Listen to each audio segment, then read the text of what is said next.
तो 4th of May को market crash करेगा या रैली, ये जानने के लिए हमें न्यूज़ पर नहीं जाना है, क्योंकि असली गेम हमेशा प्राइस एक्शन, लिक्विडिटी और चार्ट्स ही बताते हैं।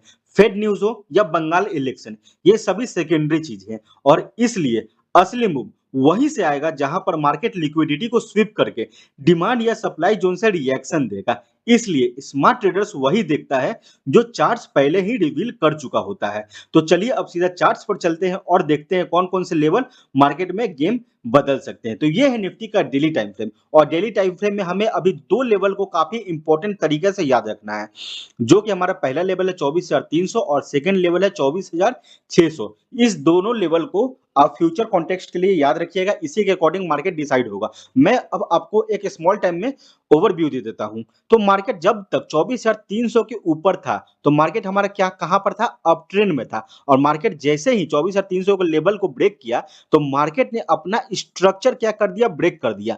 मार्केट अप ट्रेंड से किसमें शिफ्ट हो गया? डाउन ट्रेंड में और यहीं पे अब हमें सीखना है कि अब मार्केट को हम लोग कैसे प्ले कर सकते हैं। तो चलिए अब आपको मैं लेकर चलता हूँ निफ्टी के आवरली टाइम फ्रेम पर और मैं आपको काफ़ी आसानी से अब समझा देता हूँ कि अब हम लोग 4th ऑफ मई को कैसे मार्केट को प्ले कर सकते हैं। तो देखिए, निफ्टी का ये है आवरली टाइम फ्रेम और आवरली टाइम फ्रेम में निफ्टी ने क्लोजिंग दिया है 24,040 के आसपास। तो यहाँ से अब हमारा 2 कंडीशन हो सकता है। पहला कंडीशन जैसा कि गिफ्ट निफ्टी बता रहा है कि लगभग 150 पॉइंट के आसपास मार्केट गैप अप ओपनिंग लेने वाला है। तो अगर सपोज कीजिए मार्केट कहीं 24,300 के आसपास खुलता है और 300 के आसपास खुलते हैं, यहाँ पर 2 लोग आएँगे। पहले लोग कि यहाँ से मार्केट अब डायरेक्टली बायर आ गया और यहाँ से मार्केट को ऊपर लेकर 24,600 के पास लेकर चल गया और सेकंड लोग कोशिश क्या करेगा? नहीं, यहाँ पर आ गया, बहुत बड़ा गैप अप हो गया, अब मार्केट इसका सप्लाई लेके मार्केट यहाँ से नीचे आ जाएगा। तो इस दोनों केस में क्या पैसा आपको लगता है बन जाएगा? एकदम नहीं बनने वाला है। पैसा कैसे बनेगा? अब हमें किस कंडीशन में प्ले किया जाता है मार्केट को, यही सबसे इम्पोर्टेंट चीज़ है। तो चलिए मैं दिखाता हूँ। सपोज़ कीजिए मार्केट जैसे ही यहाँ पे 24,300 के आसपास गैप अप हुआ, तो गैप अप होने के बाद हमें 5-10 मिनट कम से कम मार्केट को वेट किया जाता है और वेट करने के बाद अगर मार्केट को ऊपर जाना है, तो यहाँ पे मार्केट क्या करेगा? कुछ टाइम बिताएगा और टाइम बिताने के बाद अगर अपना 24,320 का जो लेवल है, ये जो मेरा सेलर्स का ज़ोन है, इसको अगर मार्केट निकालता है, तब उस केस में हम लोग 2 टारगेट के लिए जाएँगे, जिसमें हमारा पहला टारगेट 24,450 और सेकंड टारगेट 24,550 रहेगा। कब?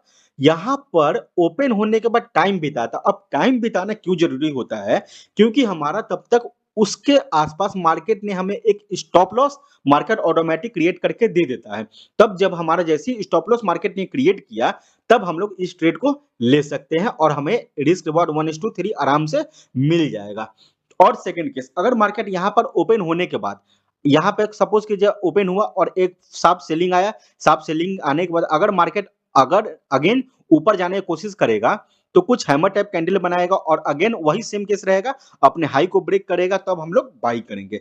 अब सेलिंग क्या कर सकते हैं और कैसे कर सकते हैं? तो मार्केट अगर गैप अप लिया, गैप अप लेने के बाद यही टाइम फ्रेम में स्मॉलर टाइम फ्रेम में मार्केट ने अपना टाइम बिताया, टाइम बिताने के बाद अपने लो को ब्रेक करता है। तो रिगार्डिंग ऑफ न्यूज़ कि न्यूज़ क्या कह रहा है, क्या नहीं कर रहा है, बीजेपी जीतेगी, नहीं जीतेगी, उससे हमें फ़र्क नहीं पड़ना चाहिए। अगर मार्केट अपने लो को ब्रेक करता है, स्विंग लो को, इंट्राडे को, तब उस केस में हम लोग शॉर्ट करेंगे और हमारा टारगेट क्या रहेगा?